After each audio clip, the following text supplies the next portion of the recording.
Hi everyone, it's Speaks Freely, and today we are back outside the Bell Hotel in Epping. Now obviously weekly protests have been happening for quite some time now surrounding the issue with Hadush Kebatu. Now recently he was accidentally released. He has now been reprimanded and he is back, where he should be, keeping the rest of the community safe. But obviously there are still other migrant men in the Bell Hotel, and I want to know how hopeful people are feeling that they will soon be removed, and also I want to get their reaction to the recent accidental release of Kebatu. I'm from Portsmouth. We've come all the way from Portsmouth, me and my friend, and we go to every protest and we go to every march. What was your reaction to the accidental release of Hadush Kebatu? Absolutely ridiculous. Absolutely ridiculous. Because then what made me laugh even more was then the Sunday that was closest to that release, accidental release, when we was here, you still had police here. Why are they not out helping look for him? And the fact he was able to make it to London tells me that Essex Police didn't do their job.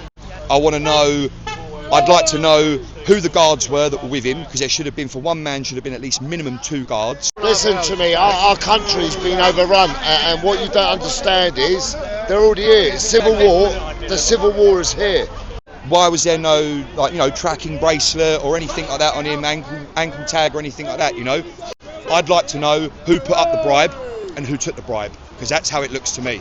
There's another sign down there as well. And then put the portaloos out and make it like a building It's to stop people to go, oh look, there's the Bell Hotel there. Oh look, there's another one being let in by security.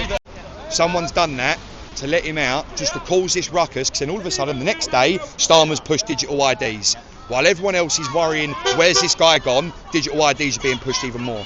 Which unless people don't know, the person that's being pushed to do the digital IDs is Tony Blair's son. Same as when Rishi Sunak put out the vaccines, turned out that the company rolling out the vaccines, or one of the companies putting out the vaccines, was his father-in-law's company.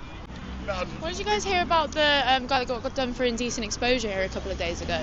I don't know exactly what's happened. According to, what was it the police statement said? I think they said something about how they went on this big statement about what he'd done and all this type of stuff, and then made sure that they mentioned that he wasn't from the Bell Hotel, right?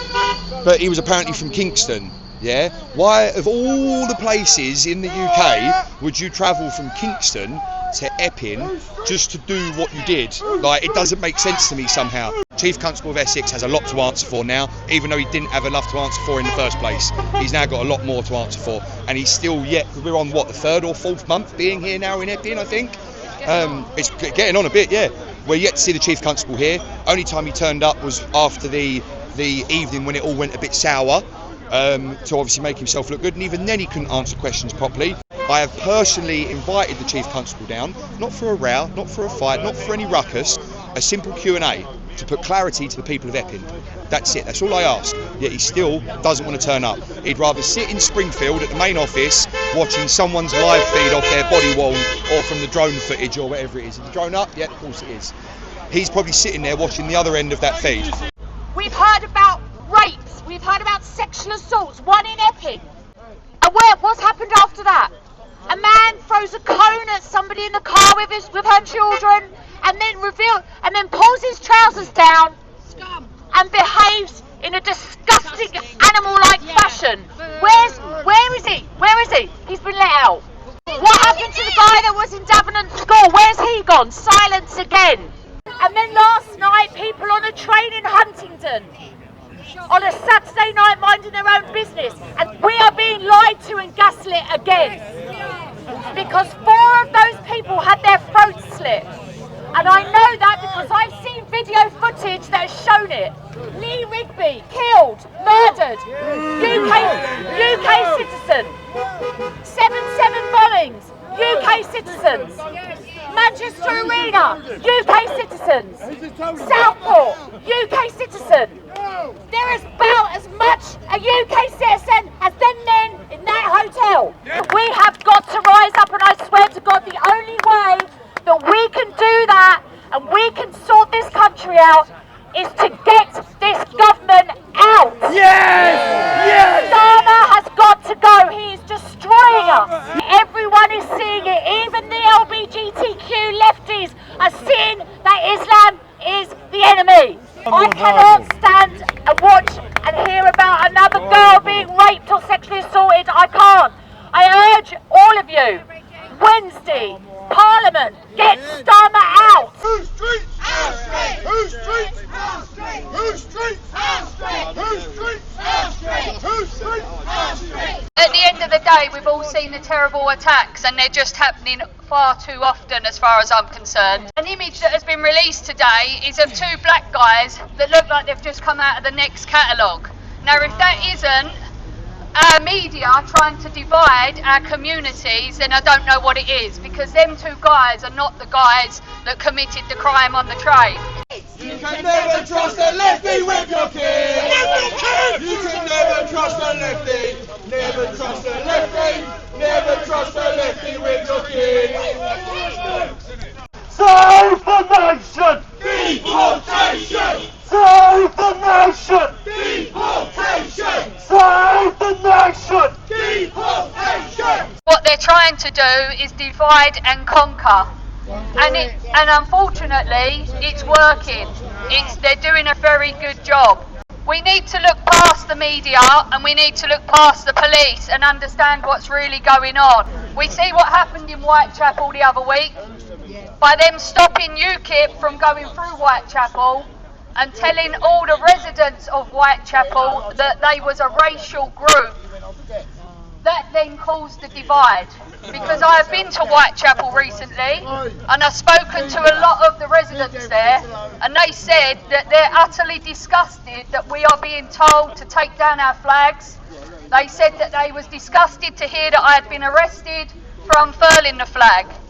Now, does that show to you that they are extreme Islamists in Whitechapel? I don't think so.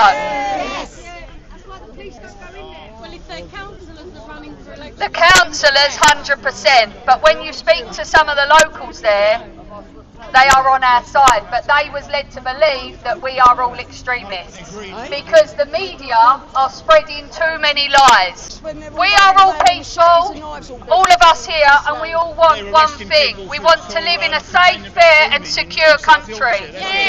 Love the country in which you live, or go and live in a country you love. This is Great Britain. We would rather our authorities and our government be completely transparent and let us know exactly who it was. Whether they was born and bred here or not is irrelevant. There are extremists in our country, and they can come from abroad or they can come from our very own roots. It has to be stopped, it needs to be looked at, and our authorities can make that happen.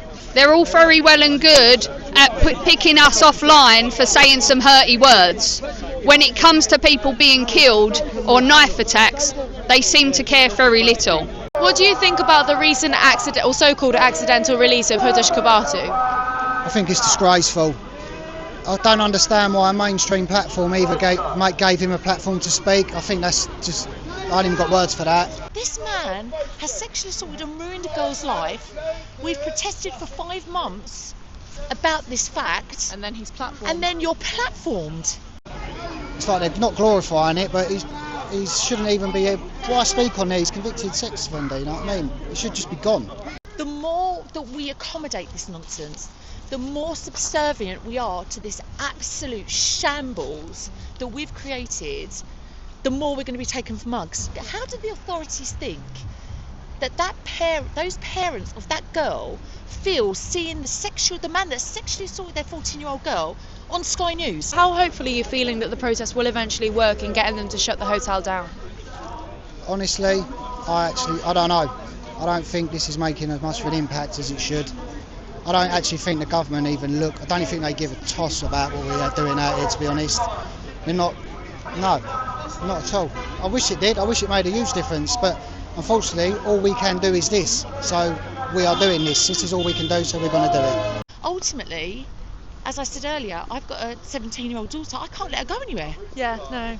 I've got, she's going to uni next year, and we're basing her uni choice on where we think is the safest. So we're all living in fear. We're all making decisions about our lives based on whether or not we think we're going to be attacked. Yeah. I mean, it's no way to live. It's no way to live. Do you think that the police can be trusted at all? No, not at all. No. How do we fix that? Where do you see it going? Do you think we just need an entirely new police force? Yeah, I do. It needs to just be scrapped and rebuilt. with better intentions and laws that protect people in this country, not the people coming into the country. They seem to get more rights and privileges than we do. You know, then you read about these guys last night, and we obviously don't know what happened, the ins and outs of it. Yeah. But ultimately, they have got on a train and they have attempted to kill 10 people. Now, at the end of the day, it doesn't matter whether or not they were white, Chinese, Indian, wherever they were from. That is a terrorist attack. Okay, so once again, we've been back at the Bell Hotel. We've had some great interviews today. I hope you guys have enjoyed watching, and I'll see you guys in the next one.